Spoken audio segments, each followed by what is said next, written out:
Hi, everyone. Thank you for joining us today. I'm Marche, the Webinar Director at Advice Chaser. Before we introduce our guests and get started, I need to do a bit of legal housekeeping. Advice Chaser, the host of this webinar, is not a registered investment advisor. We cannot and do not give financial advice. Today's presentation is for educational purposes only and cannot be considered advice for any person's individual situation. Advice Chaser regularly hosts informative webinars such as this one, featuring a variety of knowledgeable professionals, many of whom are licensed advisors. Any opinions, jokes, ideas, or principles expressed by presenters are their own, and however true, funny, or interesting, are not endorsed by Advice Chaser. Please do not act on the information you hear today without consulting a qualified financial professional. We're thrilled to bring you this educational presentation. Attendees are muted, but we encourage you to ask questions using the chat box. The presenters, I have a little tickle in my throat here. The presenters will answer those queries during or after the webinar today as appropriate. If you ask a question in the chat box, go ahead and leave your phone number as well. If we can't get to your question during the event, we'll make sure someone reaches out to you after today's event. We want this experience to be as educational as possible, so please don't hesitate to ask for clarification or expansion of the material. I'd like to introduce you to today's moderator. Wesley Banks is a financial advisor at Momentum Independent Network. As a financial advisor, Wesley has developed and refined a process that puts all pieces of the financial puzzle together for his clients. As a certified divorce financial analyst, Wesley knows the financial ramifications of a divorce can be devastating, but with proper planning and expert help from professionals specializing in financially equitable divorce settlements, he helps clients increase their chances of arriving at a settlement that fully addresses their long-term financial needs and their spouses too. A certified divorce financial analyst can forecast the long-term effects of the settlement. CFDAs are trained to advocate for men and women, and the CDFA, I'm sorry if I did the initials wrong there, the CDFA interprets the numbers and helps the lawyer build a strong case that's in the client's best interest. And I know that we're not talking about divorce today, Wes, but I know you have experience in the planning in general. And that's what we're talking about today. Would you mind saying a few words? Yes, well, welcome everyone. And, the topic today, getting organized, is so important. When clients first walk in, they need to have a written, detailed budget, have all their documents in place, all their financials. And by having this in place and having a plan, you're 20 times more likely to hit your goals. So it's just so important. You can never be too organized in this situation. And I just find some clients that walk through the door, they have assets at 10 different companies, they forget a couple. So when a situation happens and that spouse passes on, and a lot of times it makes it hard for the other person to know the whole financial situation. So can't stress enough how important it is. It'll make your life and working with your financial advisor so much easier.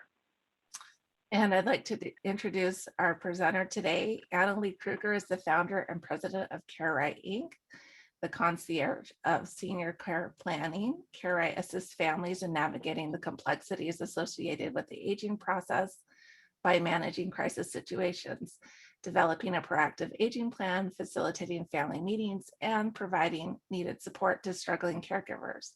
For Annalie, providing proactive senior care planning to families is more than just a career, it's her passion. Annalie has spent her entire 27-year career in the senior care industry and has become a nationally recognized expert in the field of senior care planning.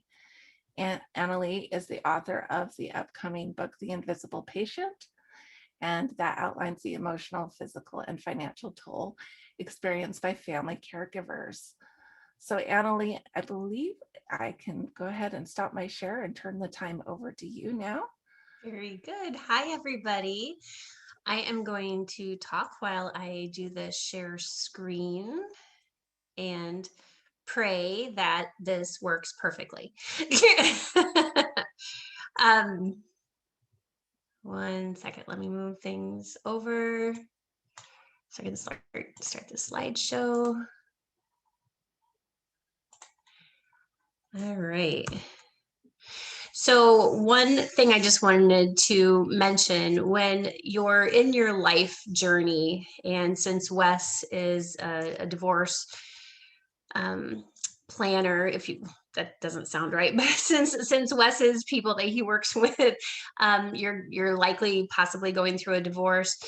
As you might anticipate, that we have an aging nation. We are in the midst of what we call in healthcare the silver tsunami, right? We've got all these aging baby boomers. We've got family caregivers finding themselves thrust into the role of caregiving.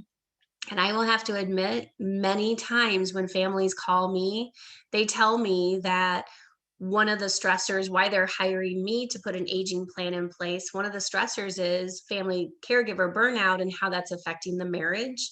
And a lot of times when these sons or daughters call for an aging plan, um, it's really at the urging of the spouse because they're trying to save their marriage. Family caregiving can end up being a full-time job, which we'll talk about. And in life, the more organized that you can be, the better outcomes that you and your whole family are going to have. So we are going to talk about the grab and go binder today. There are a lot of you on this call, so it tells me that this was a topic of interest. And know that you can reach out, because if there's a lot of questions at the end, we'll go through as many of the questions at the end as we can. But if there's more than what we can get through, we'll just make sure that one of us is in touch with you. And my contact information is certainly at the end of the slide as well, so we can answer your questions. So we are going to talk about building an emergency grab and go binder, and we're going to talk about why this is so critical. So a little bit about care rights. So as Marche said, I'm a social worker by background, and I worked in long-term care for 18 years, running continuing care retirement communities, assisted livings, memory cares, that whole continuum of care.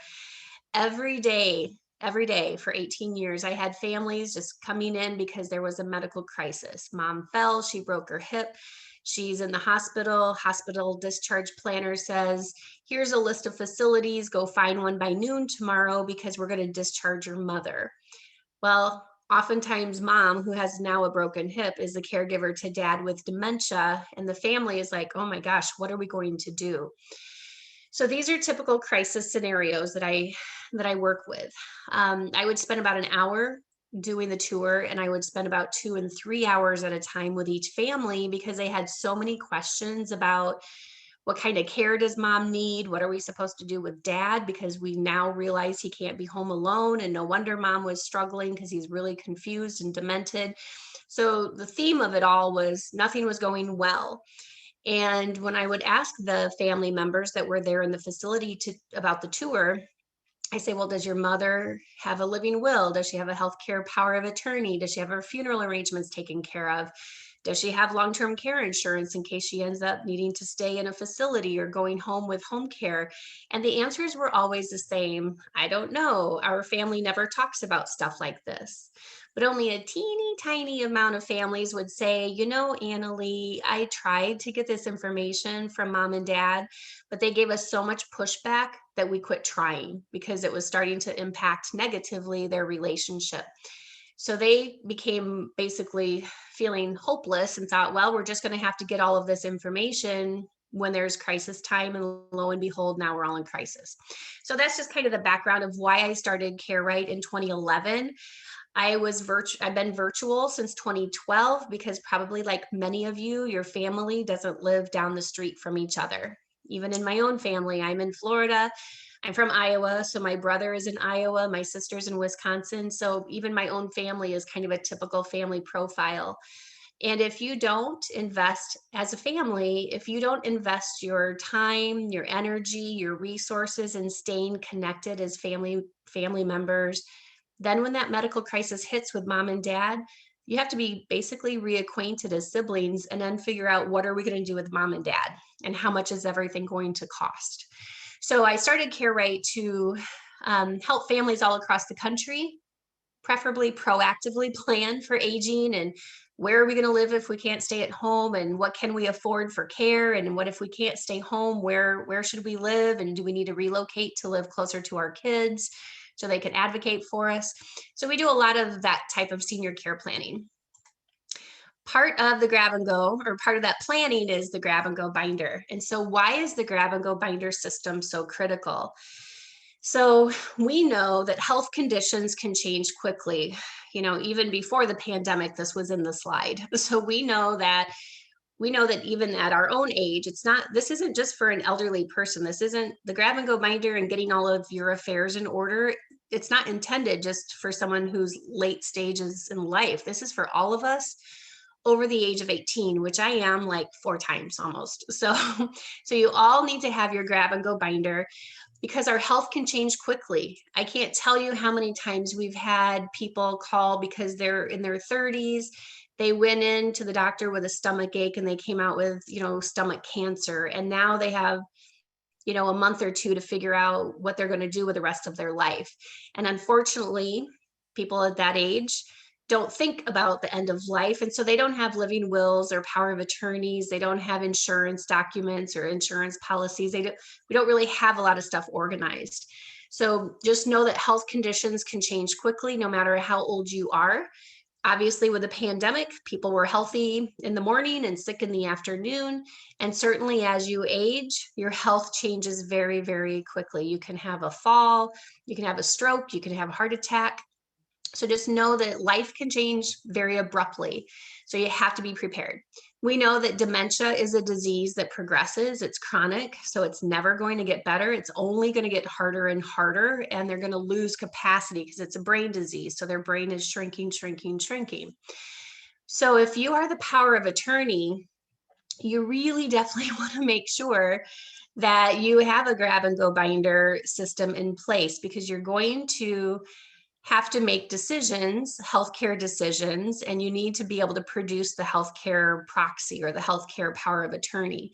If you're the financial power of attorney and you're expected, obviously the role of a financial power of attorney is if your mom or dad or spouse are unable to pay their own bills, then you have to step in and make sure that their bills get paid.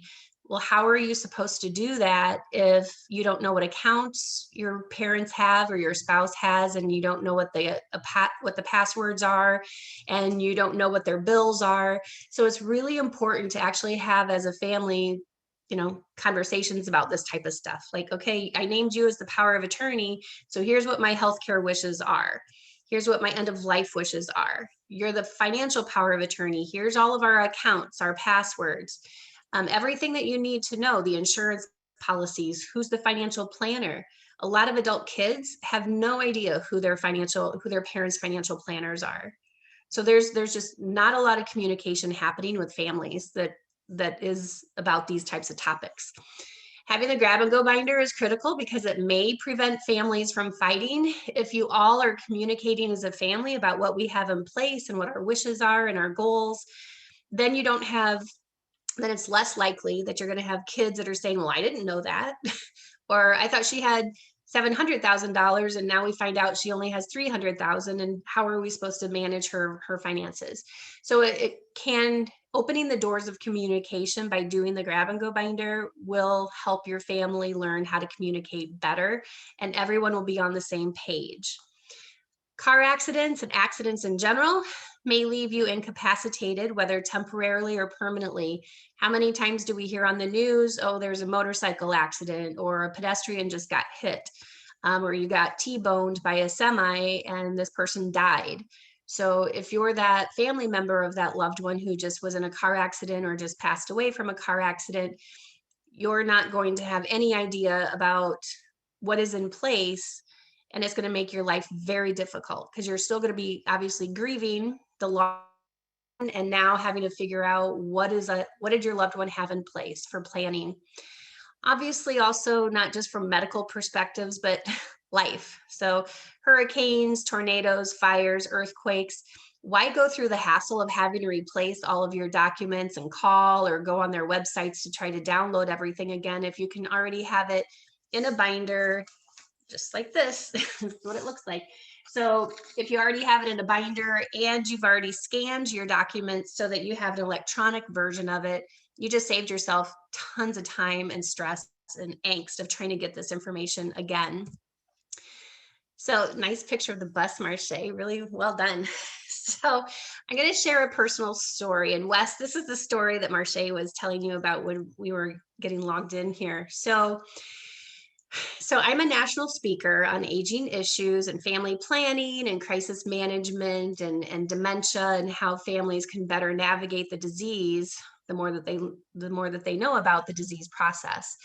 So I had just returned from Shenzhen and Beijing, China. Like I made it through that country mostly unscathed. I made it out alive, so that was pretty cool. So then I'm in Chicago for a week on speaking tours, and then I was in Sheboygan, Wisconsin, because just keep in mind, I built my business in the Milwaukee market. So I was in Sheboygan on business. I had some families there that I was going to be meeting with. That weren't interested in going virtual. So I said, okay, I'll drive out to Sheboygan. And so they were fine with that. So I'm literally walking down the street and I encounter this little elderly man. And so I'm from Iowa and we're friendly people there. So I said, hi, how are you? And when you ask an elderly person that how are you question, it can be pretty loaded. So he's telling me all about his medical issues and kind of going on about that, which I expected. And so we finally make it up to the stop sign, to the intersection, and we're waiting for the green light to tell us that as pedestrians that we can walk. So he's telling me still about his medical issues, and I'm looking at him. We're crossing the street. We are in the crosswalk, and all of a sudden he yells, "Watch out." So the bus driver was distracted by the 29 kids on the bus. There was a fight going on apparently in the bus. And so she was looking up in that inside mirror while she was blowing through the intersection. And so she didn't apply the brakes until she saw my face break the headlight of the school bus. So what's in my favor is that I'm 5'10" and I'm an Iowa farm girl that was raised on dairy and actual like protein and meat back in the day. So I'm like pretty sturdy. So fortunately I kind of just I flew 15 feet from the impact of the bus because she hadn't slowed down until she stomped on the brake when she saw my face break the headlight of the school bus. So I get up off the street and I'm literally like, what the heck just happened here? Like, why am I on the street?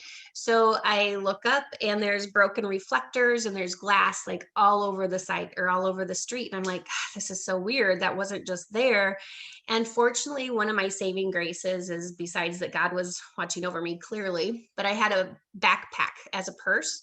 And fortunately, I carry way too much crap with me. So that prevented me from like hitting my head on the street. Okay. So I'm up and I'm looking around and I'm like, what the heck just happened here? And by then, because it's over the noon hour in Sheboygan. And so like all these people are like running out of the shops and the restaurants and the bars, because that's what we do. We do a lot of that in Wisconsin. So they're running out of the bars and all of a sudden there's like 20 people gathered around and they're like, oh my gosh, we just watched you get hit by a school bus. I've never seen anything like this. You flew 15 feet and they're just going on about like what just happened. I'm like, oh, that makes so much more sense. And so, so I appointed every witness that was there to remember something about me because I work in healthcare and I know that you can be okay 1 second and not the next. And because I did just get hit in the face and the body with a bus, I thought I could have a brain bleed and I could lose capacity like instantly. So I told this person, remember, here's my name, here's my birthday, I'm a do not resuscitate. Here's my allergies. So I gave everybody some little snippet of something to remember in case I lost capacity. And because I do what I do for a living, which is basically crisis management, and I know that people end up in ICU units hooked up to all sorts of tubes and hoses because nobody knows what their wishes are. So they put everything in to try to save somebody. So I carry my living will I carry my healthcare proxy.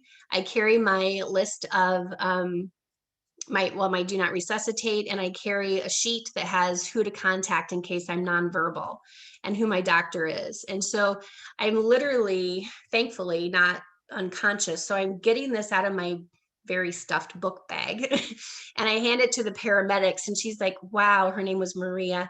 And she said, I have never in 30 years of being a paramedic ever have anybody hand me their healthcare proxy. She said, I wish everyone carried it with them, because they end up with all sorts of tubes and hoses that they probably didn't want if they would have known, if the hospital would have known. So you have to be prepared. Trust me, I did not wake up May 3rd of 2012 and think, oh, I'm going to get hit by a school bus and have my entire life devastated. So think about that. Nobody wakes up in the morning and thinks, oh, I'm going to have a stroke today, or I'm going to get hit by a school bus, or I'm going to be in a motorcycle accident. Nobody wakes up thinking that. But this is the stuff that happens every day to hundreds of thousands of people across the country. So no one is beyond having a medical crisis like that. Let me see about moving all of this stuff over so it's not in the way. Okay, so understanding the aging process, it is bumpy. I am here to tell you, in working with families for almost 30 years, you'd hope the aging process would bring families together, but it often does not. It's a bumpy process. Medical crises, sudden health changes, and hospitalizations are the norm. I was talking to a family again, I talk to about 15 new families every week who are calling because they're in crisis and they need some crisis planning. So this one son lives in Texas. His mom lives here in Florida. He has been to see her 3 times in the last 4 weeks. He has flown from Texas to Florida 3 times in the last 4 weeks. She's been in and out of the hospital, in and out of rehab. And so this is pretty much what happens when you have aging parents and their health conditions change quickly and you don't live nearby. What is your plan? It's exhausting, it's expensive, and in time it's going to really fracture those relationships with your siblings and with your aging loved one. Even though you love them, it's very time consuming and frustrating and overwhelming to try to caregive from afar. Disease or dementia progression happens. If you have dementia or some sort of chronic disease, Parkinson's, ALS, MS, any of those progressive diseases, you have to be getting your affairs in order, and you have to be putting an aging plan or a caregiver plan in place. Falls, safety at home, flight risks with persons with dementia. I don't know if you're in a silver alert state, but here in Florida, we have probably 10, 15 silver alerts every day with confused people who are out driving and they get lost and the family can't find them. So look how many times some of you may have had a loved one, or yourself even, who did a slip and fall and you ended up in the hospital, and that probably wasn't anticipated. And what's the first thing that the hospitals ask you for besides insurance cards? It's who's your emergency contact in your healthcare proxy. Well, if you don't have this in your fingertips, it could delay your care. The caregiver issues, caregiver fatigue, whether you live near or far, caregiving is overwhelming. I'm here to tell you that. No family ever calls me because things are going well. The family caregiver is getting burned out. They have exhausted their paid time off or their PTO and their FMLA. By the time they call me, they are not getting along with their siblings. And they never feel like their whole family is helping out as much as they should when they have an aging loved one. So really having an aging plan helps prevent all of those bad things from happening. So that should make sense to most people. COVID has obviously been a huge impact on families in the last year. Families found themselves overwhelmed with their aging loved one even before COVID, and then with the skyrocketing fear because they don't know if their loved one is safe. They can't see their loved one. They can't fly. Their loved one might not have internet. So there's really no way to visually see how their loved one is doing. And usually adult children they assume that their parent is doing better at home on their own than they really are. So I'm here to tell you that moms and dads can fake it pretty good. And if you're an adult child, there's a lot of things you need to know if you have aging parents on what to look for, what questions to ask, and how to ask so that you can stay atop of what's going on with your parents. And then the last one, family dynamics. So about 85% of my families don't get along. So I'm doing family mediation. I did 2 of them this morning. And it's sad because a lot of these family conflicts could have been prevented if I could have found this family a lot sooner, a lot quicker, in more of a proactive nature instead of fractured relationships by the time they decide to put a plan together. So like I said, one would hope that the aging process would bring families together, but I'm here to tell you it often does not. Why? Everyone has their own relationship with each other. So I have my own relationships with my siblings. I have my own relationships with my parents, and those relationships change through the course of life, right? You might be closer to one sister and now you find yourself closer to your brother, or you maybe liked one parent better and now you've decided you like the other parent better. So relationships just change through the course of time, just like families. That's why Wes does divorces. So they all have their own perception of finances and aging needs and care needs. Like I said, a lot of adult children are in denial. They don't know what questions to ask or how to really effectively check in on their parents.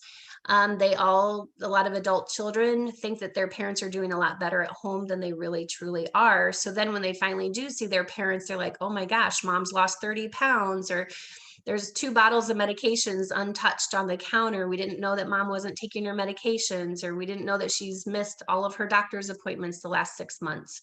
So there's a lot of denial about how things are really going for their loved ones. Everyone has their own perception and idea of how money should be spent and inheritance should be spent. And so it can be really a snowball full of all things icky if you don't put a plan together.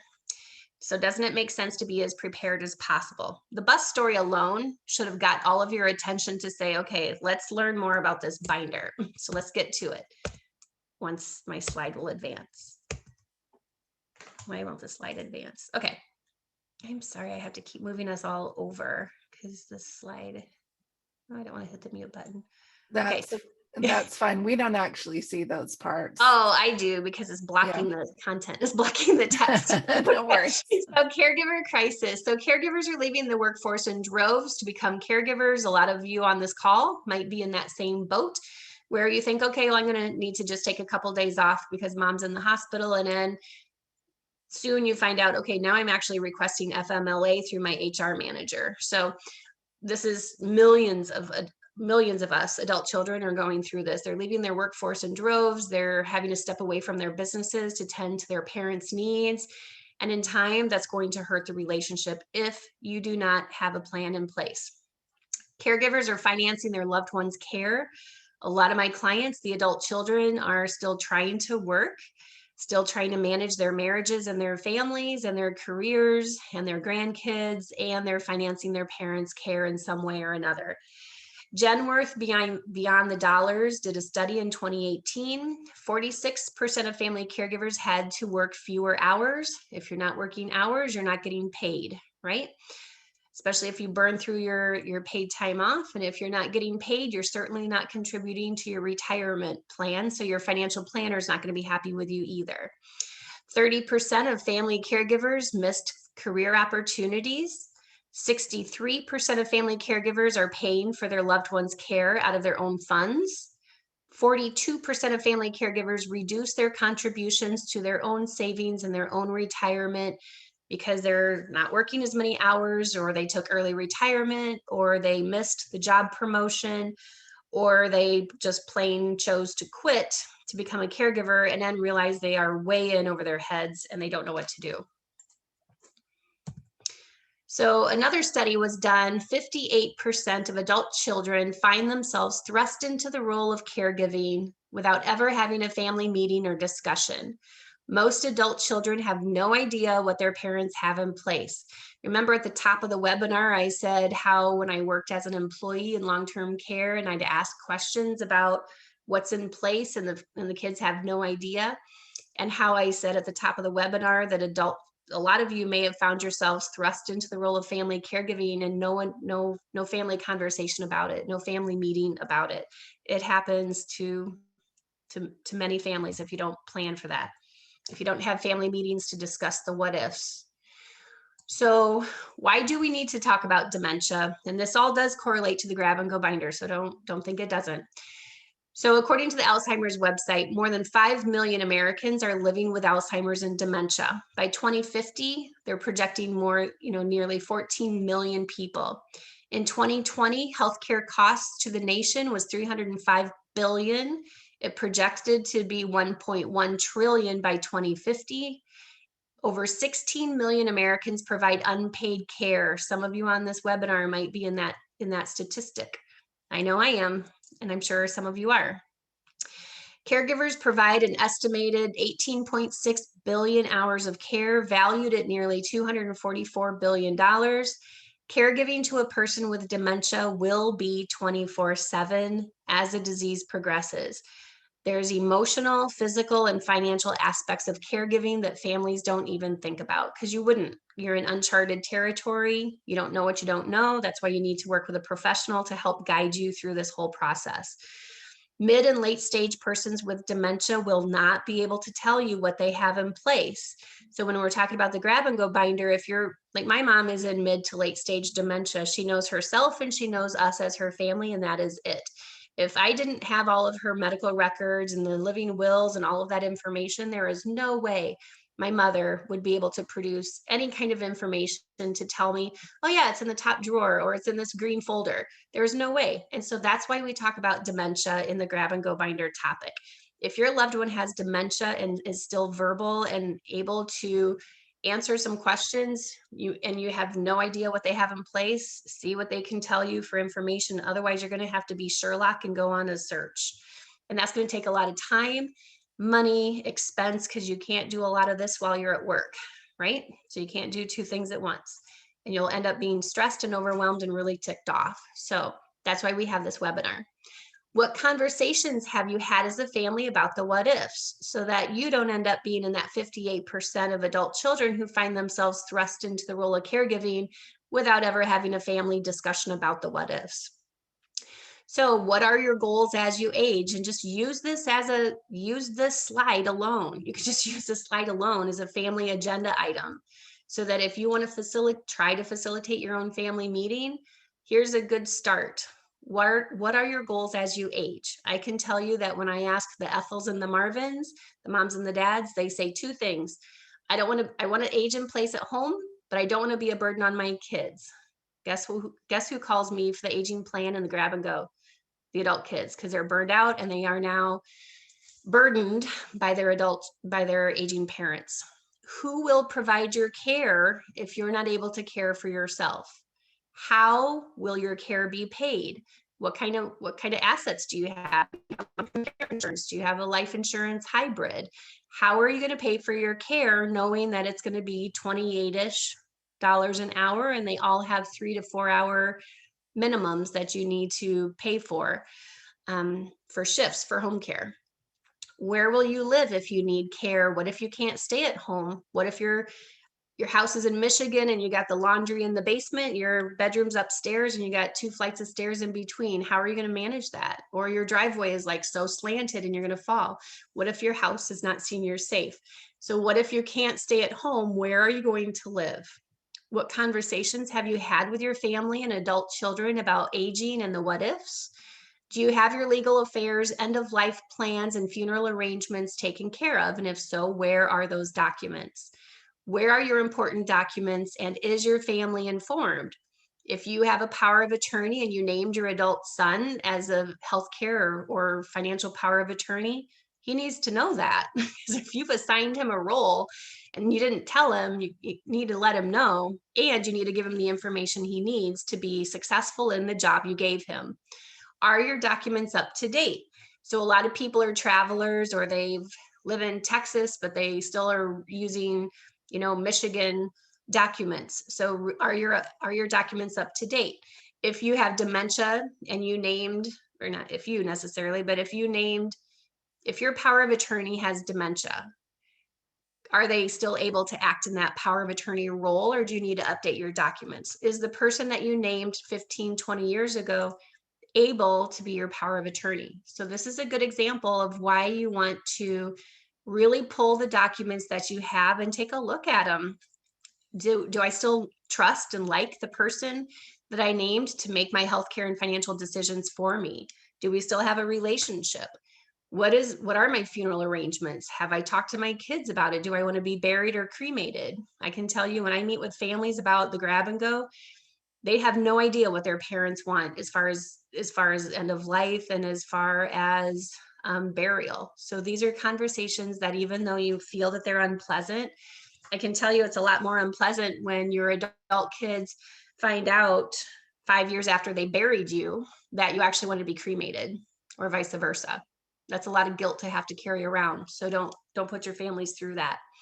So what is in the grab and go binder? So that picture there is exactly, see how it looks exactly like this one. So that's what the grab and go binder looks like. So keep in mind, I work with a tail end of seniors who still like paper, right? So parts of the binder are actual autofill PDFs, so that you can type in who's the financial planner, who's the doctor, what home care company do I use, who's my attorney, who's my CPA. So that piece of the emergency section of the binder is an autofill, and you can save it and send it on to your kids so that they all have a copy. So estate documents, those are your living will, your power of attorney, your HIPAA document that you should have by now in your estate documents. If you don't have those documents in place, you need to contact an attorney to get your documents in order. Code status. So what are your wishes when your heart stops and you're no longer breathing? So you're dead. Do you want CPR? Or do you want to be resuscitated? And what does that really look like to be resuscitated when you're 85 years old? What are the pros and cons to that? I can tell you that, but that's a whole nother webinar. Insurance policies, what do you have in place? I'm talking all things insurance: car insurance, boat insurance, renter's insurance, storage unit insurance, life insurance, disability insurance. All things insurance need to go into your insurance tab of your binder. Why? Because if someone has to basically step in and take over your life because you've lost capacity or you're dead, they have to know what policies you have in place. This is a gift that you're giving your surviving families so that they don't have to scramble trying to find all these policies. You need to have copies of your insurance cards, your front and back insurance cards, accounts and passwords. And I'm talking like all things that have an account and a password. Guess what is most often forgot that families are like, oh, I didn't even think about that. It's what you use every day, your cell phone. What's the code or the PIN to access your cell phone? I can't tell you how many families are like, oh my gosh, we never thought about that. And that's something that you might need to get into with your loved one's phone. Accounts, passwords, if you have Marriott points, Southwest miles, all of those things, because those are what? Those are online assets. So if you are needing to use points to go tend to your parents, those are online assets that you may be able to use that are technically your parents' assets. So you have to talk about that, because if you've already shelled out $8,000 or $10,000 in the last year, all these emergency trips back and forth, if they have miles and hotel points that you can use, then that's one way to offset some of the cost of aging. Banking information. I talk to bankers around here in the Naples and Fort Myers area. They say that they have 20 to 30 families every week that come in with literally the stack of envelopes. My mom just had a stroke. We think she has an account here. Can you help us? Because again, families don't have their stuff in order. They're totally disorganized. Bank box key is the second most forgotten thing. They're like, oh, well, of course we have a bank box. Well, where's the key? So first thing is the cell phone, like keypad to enter the phone. And the second most often forgotten about thing is the bank box key location. Is it in the desk drawer? Is it in your gun safe? Where is it? What professionals do you work with? Who's your CPA, your attorney, your financial planner? Financial planners should be the ones also making these referrals, especially to companies like me, because here's the problem is if you are the adult children and your parent has a stroke and now you find out, oh, they need long-term care at 12, to move into a nursing home at 12 grand a month, who are you going to have to call? The financial planner. So if you don't have a relationship with a financial planner, or the financial planner didn't make any kind of effort to have a relationship with you, there's going to be a problem, because how are you going to get that care paid for? Who is the insurance rep? If you have MetLife or Genworth or whatever it is for insurance, State Farm, who is your go-to person for that? And what's the policy number? And have you already submitted your power of attorney documents so that you can simply call up and say, hey, dad just had a stroke. We need to do this, this, and this. What home care company does your loved one use? Who are the landscapers, the handyman, the neighbors, just in case you would need to reach out to any of those people? What is their medical history and what medications do they take? If any of you have been having to have an aging loved one who went to the hospital, what do they ask you? Insurance. If you don't have a copy of their insurance card, you're kind of toast. Well, you aren't, but your loved one is. If you don't have a copy of the healthcare financial power of attorney, what are they supposed to do to help you? And if you don't have a list of their medications, the hospital might not have that information, especially if they're traveling or if it's a snowbird. You know, we have a lot of people that come down here to Florida. They leave all their important documents up north. And then guess what? They come down here, they play golf and they have a heat stroke. So what are the funeral arrangements? And again, what is the phone password? So if there's one thing you remember on that list, it should be the phone password. So this is another just kind of down and dirty. What should you put in your grab and go binder? You can either buy the grab and go binder on my website, or you just create your own. Here's some of what goes in the binder. In my binder, it's obviously much more robust, but at least that's kind of a down and dirty list in case you at least want to get your own started. So let's talk about, we're good. So let's talk about a quick little real life scenario. These are the types of families that come to me. So think about this. You have aging parents, both are 85 years old. They've been married 65 years, God bless them. You have two siblings, but both live in different states. Typical family these days. One sibling is estranged. You have no relationship with that person for whatever reason. And the other sibling is the caregiver to her husband who has cancer. Mom has breast cancer and she's the caregiver to dad who has mid-stage dementia, which means, if you understand dementia and the journey, mid-stage means he's wandering, he might not be sleeping at night, he might be getting aggressive, and he's starting to get paranoid, especially in the afternoon. That's called sundowning. And they live a flight away, just like most families in this day and age. So the medical crisis hits. You get a call from the hospital, mom had a stroke.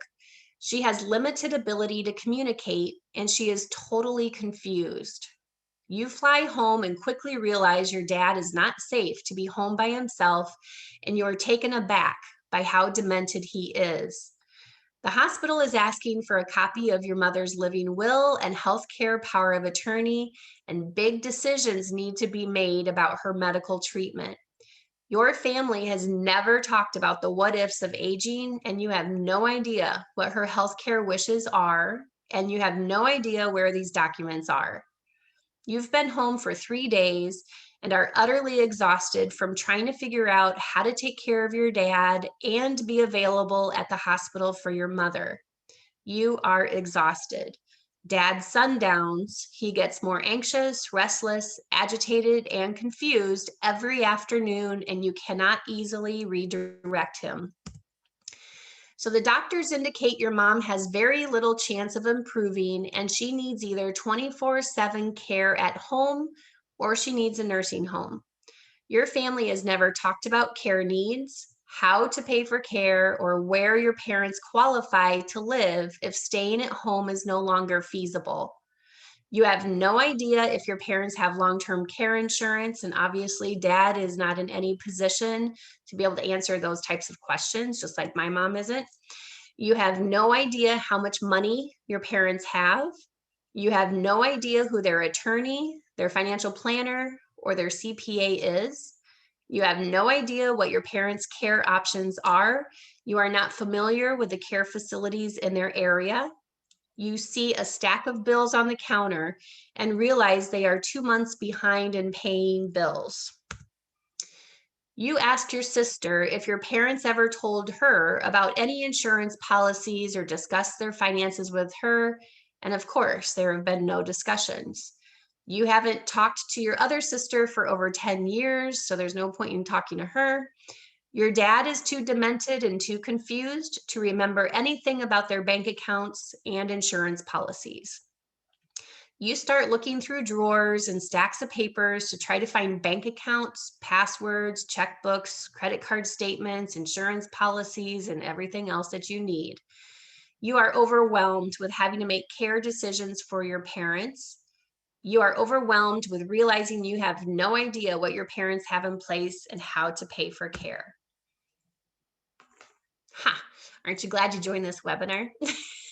So did you feel like some anxiety and like overwhelmed and like all that stuff that happens when there is a medical crisis? That crisis are the types of crisis calls I get every single day. So this is not uncommon. This is what happens to families, millions of families all across the country. They find themselves totally ill prepared. And just think about when this happens and it's back-to-back crises like that, especially if you have two aging parents and they both take ill at the same time or close to the same time, it is overwhelming quickly.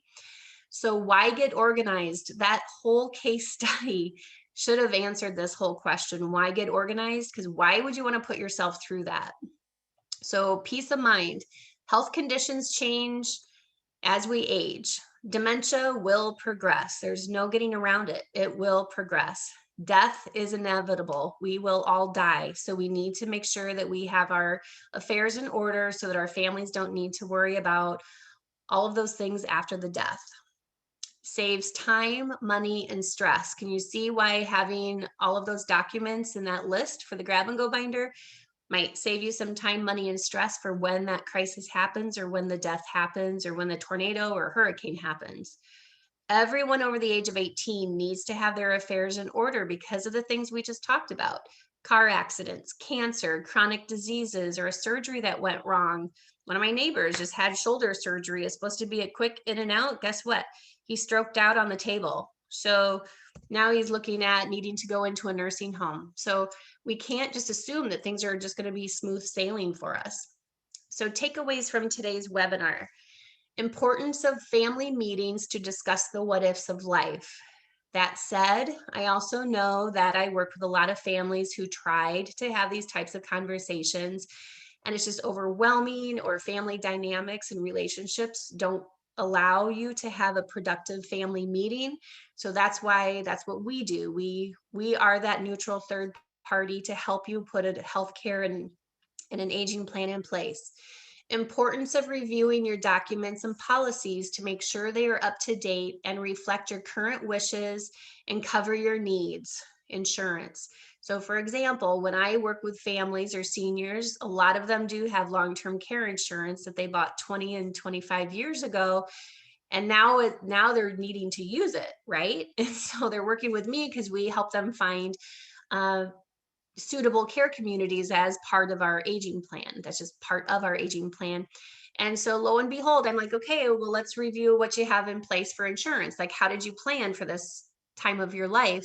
Lo and behold, they still have these old policies that only cover long-term care insurance because they bought these policies before assisted livings were a thing, and they didn't update their insurance policies to get assisted living coverage. And so guess what? Now they're really ticked off because they're like, well, this policy is useless because I'm not going into a nursing home. I need assisted living, but now they find out that their policy doesn't cover what they thought it did. So you have to look at these policies on a regular basis and make sure you understand the coverage. Update your accounts and passwords. So when people buy the grab and go binder from me, I send out 3 to 4 times a year an email update reminder to say, hey, update your binder if you've changed accounts, passwords, beneficiaries, if you changed doctors, if you changed financial planners or CPAs, update your binder because it's only as good of a tool if you keep it updated. So again, give your family the tools they need to be successful if they have to step in as your decision maker. The grab and go binder really is the best system that you can give your family. It gives you all peace of mind. And each of the tabs in the binder, there's 11 tabs. Those tabs they'll help you. And behind each tab is a checklist of suggested items to put in each section.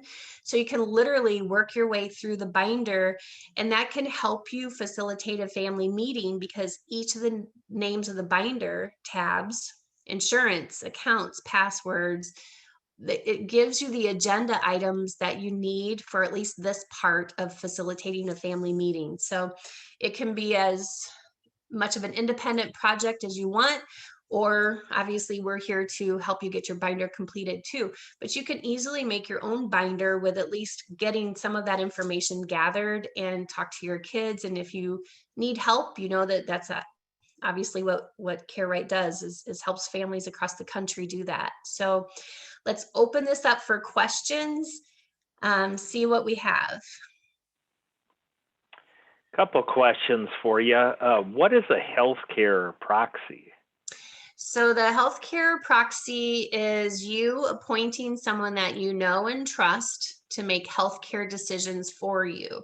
So and then hopefully you also have a living will. Those two documents actually there's 4 documents that should go hand in hand. Your healthcare proxy or your healthcare directive, your living will, your financial power of attorney, and your HIPAA document. So those are 4 things that attorneys usually do a bundle, and your will. But healthcare proxy is the person that you designated to make healthcare decisions for you for when you can't make them yourself. Do you want feeding tubes? Do you want ventilators? Do you want antibiotics? Do you want to be resuscitated? So it's making your healthcare decisions for you. So it's better be someone that you trust. Same thing for financial. Why do you think parents don't want to give you this information? Why is it such a tough conversation for people? It's a tough conversation for a lot of reasons. Number one, if your parents are in kind of like that 80 plus age group, back then they kept all this stuff secret. Like they felt like this was like the family skeletons, right? So a lot of seniors in that age group, they don't want their kids to know. They want to keep all this information private. And that's a shame because they're doing a disservice to their family, because those are the folks that are going to be having the strokes or end of life needs that the kids have no idea. So that's again why you need to have a neutral third party person. Another reason why parents may not want to share any of this information is because some of it is the financial information, right? So they may be embarrassed by the lack of money that they have, or flip side, they have so much money that they don't want their kids to all of a sudden be money grabbers. Other reasons are they're just in denial. They don't think anything is going to happen to them. I've got someone that I work with. He's 87 years old. He's still golfing. He's still playing tennis, and he doesn't want to have any of these conversations with his kids. So, and they need to know this stuff. So you need to have a neutral third party person to help facilitate these conversations, because if you don't, and your family dynamics are such that it's going to cause more trouble, you have to work with someone who actually does this for a living. Can this grab and go binder be digital, or Yeah. is paper essential? So it's right now it's both. It's the grab and go binder itself is like a physical binder, because like I said, I got the tail end of seniors who still like paper. It's the adult kids who like the electronic version. But I mean, you still have to put your paperwork in the binder, and so people scan their living wills, their power of attorney, their insurance documents. They scan all that, and they either have it in like their own family Dropbox account or a Google Drive. They have it in some sort of safe platform so that the kids can access it if they need to. Now, where it can get dicey is some family members might have gambling addictions or drug addictions, and obviously those folks better not be listed as your decision makers in any way, but they certainly shouldn't have access to your financial information. So you know your family members hopefully the best, and you know which kids should have access to what information. So that's one thing to think about with the grab and go binder if you decide to do this on your own instead of working with us to help you.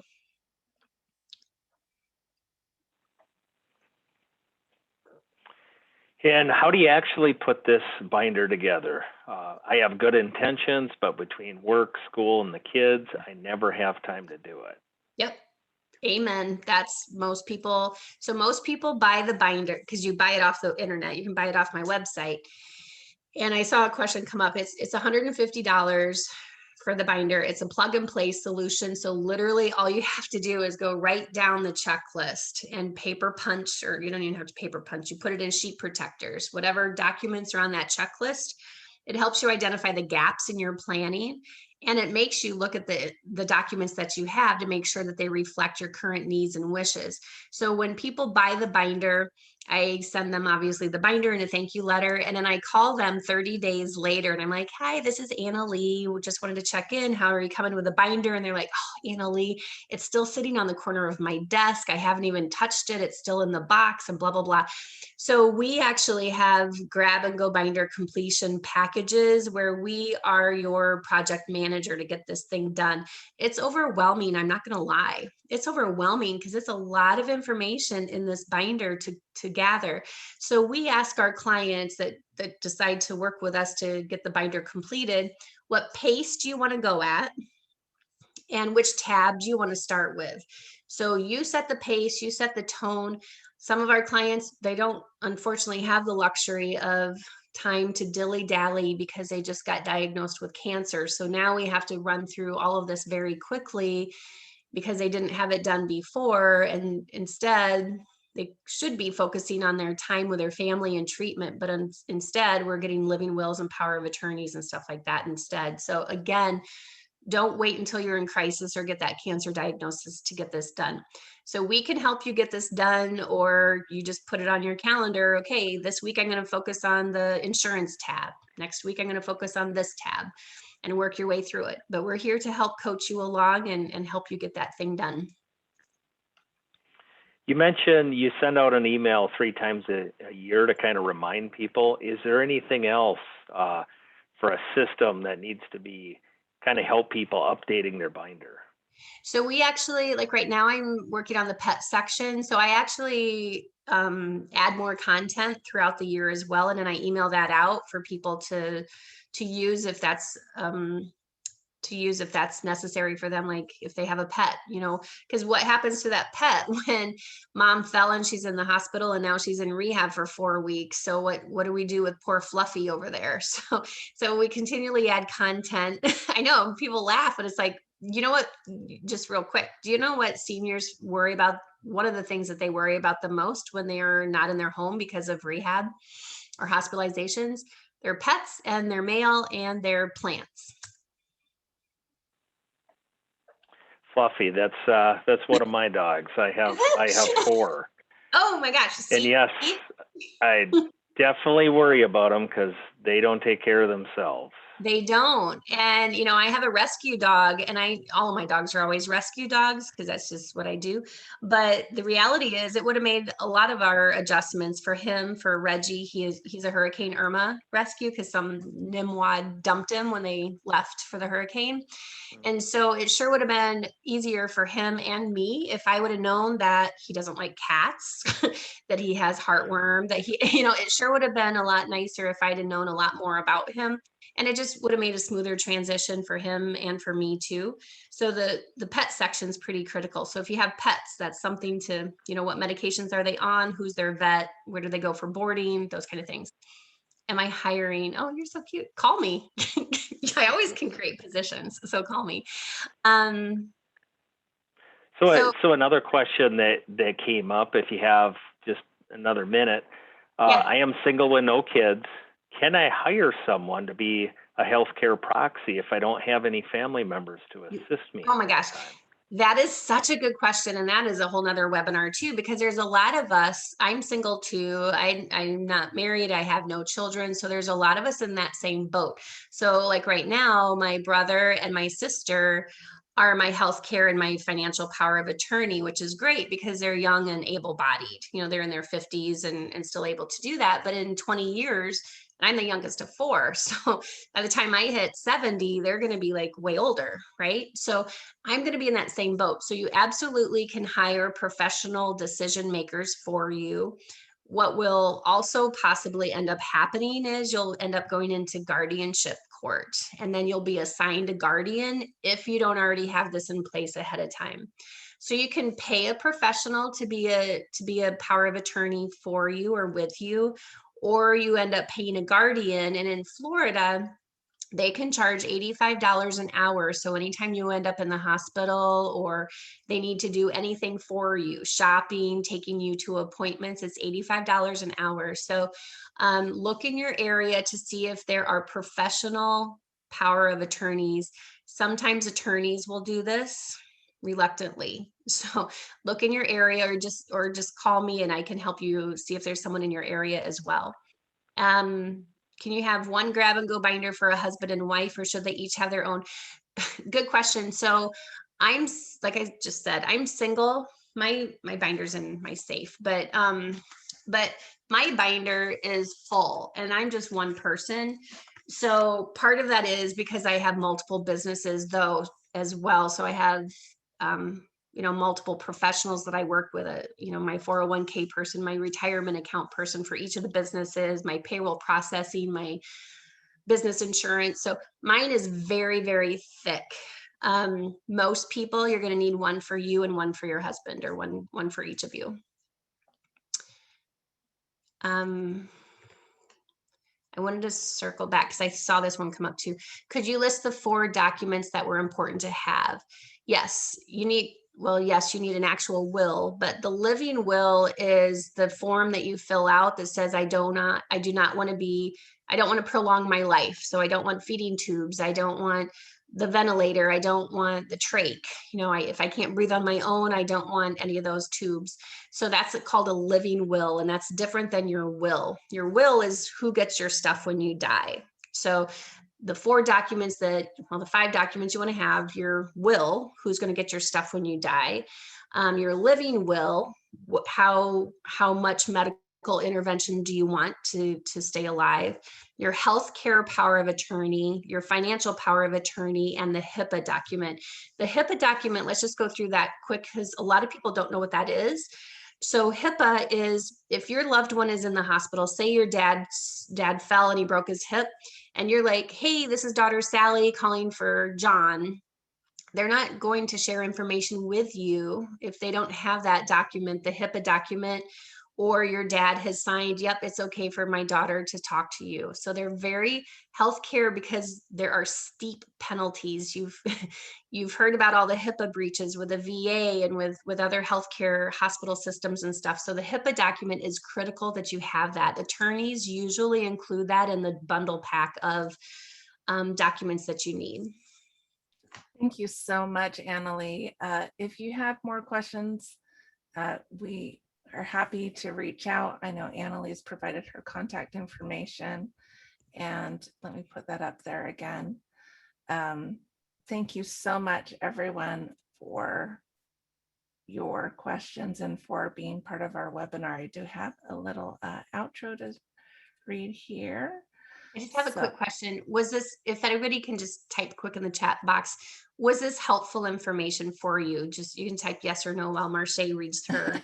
Great, that's good to know. On behalf of Advice Chaser, we want to thank our speakers, the organizations that have worked with us to bring this webinar today. Thank you so much for attending. Look for an email soon with a link to the replay of this event, and you're welcome to share that replay with your friends or family.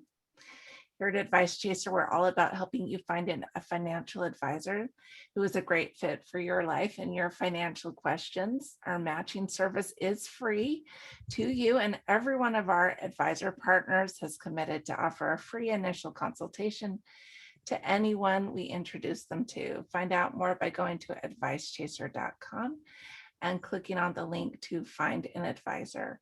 Once again, from Advice Chaser, thank you so much for coming, and we will see you at another webinar soon. Bye, everyone. Bye. See you later. Bye-bye.